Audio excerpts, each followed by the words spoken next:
We have a new line to check out today, Morant's first signature shoe, the Nike Ja 1. I've heard a lot of good things about the shoe, and most of them are true. Let's do it. I don't care how good you are. I don't care how talented you are. I don't care how much you work on yourself. There are some times when things aren't going to go right. There are times when anything that can happen will happen. Life happens. The unexpected, the uncalled for, the unintentional. We've been damaged emotional, damaged spiritually. Because every time you break, and in every way that you break, while it's a chance for you to give up and for you to fall apart, but there's also opportunity. I met the friends, I get a chance to make amends. I did the dance, I switch my lens to turn lens, how it makes sense. I play pretend, this is the end, I get a chance to make amends. I did the dance, I switch my lens to try to make amends. She got cheats, she got smart, she got business on the side. She got treats for them guys, when a baby out of town. Got cheats, got sides, funny business on her mind. She's so pleased with her life, money business on my mind.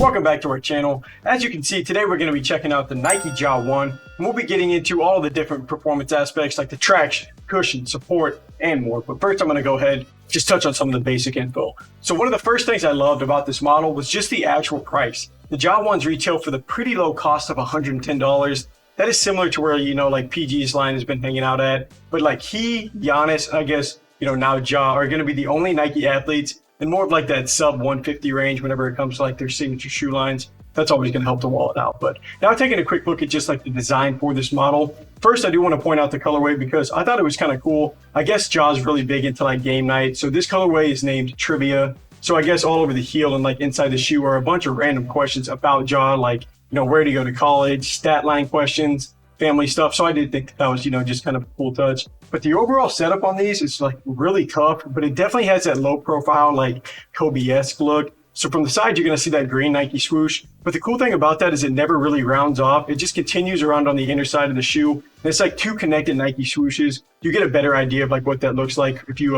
look at it from the heel. And then that's where you're going to see some more details. On the midsole, you're going to see Ja baked into that left heel. Then Morant's going to be on the right with his number 12. It's going to be just above that. So honestly, I just love all the minor additions that they did to this model. And something I haven't even brought up yet is Ja's player logo. And that's going to show up on the tongue for this shoe. But I do want to say, whenever it first leaked, a lot of people said that Ja's logo looked, very similar to like that Mamba logo, the alternate logo that kind of Kobe used. And I can see it a little bit, but still, it's just a super clean design and a nice shoe to have in hand. Chase kind of tried to ruin the vibe and said they looked a little bit like a golf shoe with like those filled in straps that they got on the model. Kind of makes it look like a Tiger Woods shoe. I do agree with them a little bit, but that's finally going to cover the basic info on the shoe. Now let's see how the Ja 1 holds up on the court.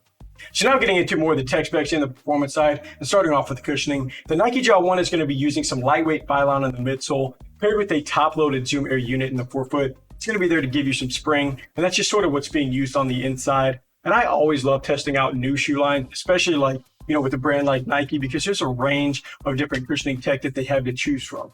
Some shoes are going to be more balanced compared to, being more front loaded. But as you just heard me say, the Ja 1 is going to lean towards, being more of that front loaded setup, just whenever it comes to the actual feel. And honestly, that's my favorite type of cushioning to play in. You can feel that unit right away whenever you start playing in the Ja 1.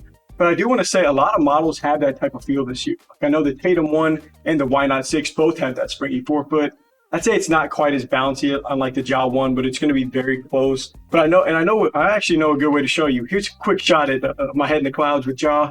They always tell us to stop jumping so high or we might get hurt, but it is what it is. But on a real note though, honestly, that's a fun shot there. But on a real note, the cushioning is like just a major plus on the shoe. The sock liner is going to be dense and gives you like a soft feel all the way around. I wouldn't expect like much, if any, break in time on this shoe. But using our durometer to check out the midsole, these were reading at a 36.5. That's going to be a little bit softer than average, which is, right on brand for this shoe. The impact protection under your foot and the cushioning just everywhere else plays really nice on the Ja 1. So now getting into more of the materials and the support, you do have a few different materials at play for the Ja 1. The toe box, along with like that middle portion of the shoe, is going to be made out of a lightweight mesh. Then the overlays that cover the rest of the shoe are made out of this like synthetic leather. And usually having a shoe with mesh is going to translate to them playing and just being lighter, and that does check out. The Ja 1 weighs in at 390 grams for size 10.5, and that is extremely light. That's actually one of the 5 lightest shoes to drop in this year so far. I only know that because I am going to be doing a top 5 with just like lighter playing models. So I guess this is kind of a tease for that. That should be coming out soon in like a week or two. But I do like these lighter models. It just always seems easier to move around in than something like, you know, the LeBron 19 with a Harden anything. Like, dude's shoes are way too. But support is definitely something that you do want to look at on a lighter shoe, especially when it comes to something this light. And you just want to see some support features, or just maybe like a supportive build. But honestly, I would say that, I mean, the Ja 1 has both. I guess first off, if you've played in Kobe's, I did mention it a little bit earlier, but I mean, that was more for like the appearance. But this plays like a low profile shoe. You just feel really close to the ground, but at the same time, that's just going to make you feel secure to the design. And like the heel counter is something also that's like really nice. You don't have any heel movement. And honestly, I've been having like a bad run just with some shoes playing having a little too much heel slippage. Luckily, there's nothing to worry about on these. And then back to that middle portion of the shoe, you can see where the pattern turns into more of a filled-in setup. That's actually represents some midfoot bands that run underneath the shoe and really just wrap over your foot to eliminate any of that sliding. The lateral containment is like especially great on the Ja 1 for a thinner model. So once again, the Ja 1 plays nice for both of these sections. That's all you can ask. Wrapping it up with the traction, as always, I'll go ahead and give you a shot at them first. The design is actually pretty cool. You have some like straight lines, and then you also have some arrows and stuff going on. And the traction is always kind of like a scary part of a new shoe line because you never know how they're going to play and how they're going to get, if they're going to get right on the first try. Like the LaMelo 1 traction was honestly top tier. The Zion ones, those were pretty average, but the rubber that Nike used on the Ja 1 definitely comes with some bite. Like this is one of those shoes that's going to have potential for sure.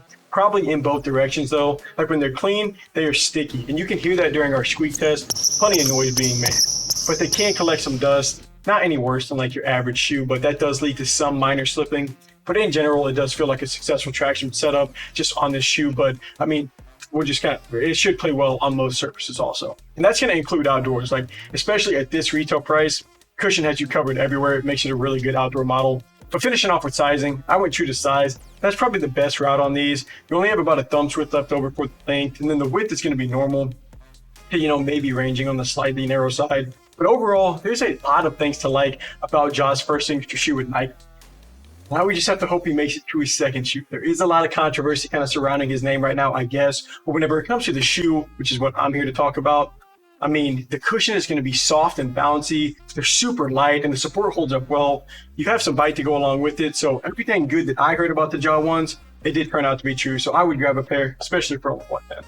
Thank you guys for taking some time to watch. Feel free to throw us a follow or a sub if you like this video. And if you're interested in buying these shoes and you want to support our channel, just click the link here on screen. We have links down below or in our bio. Feel free to check that out. But until next review, I'm Landon from Shoe Wear. Peace.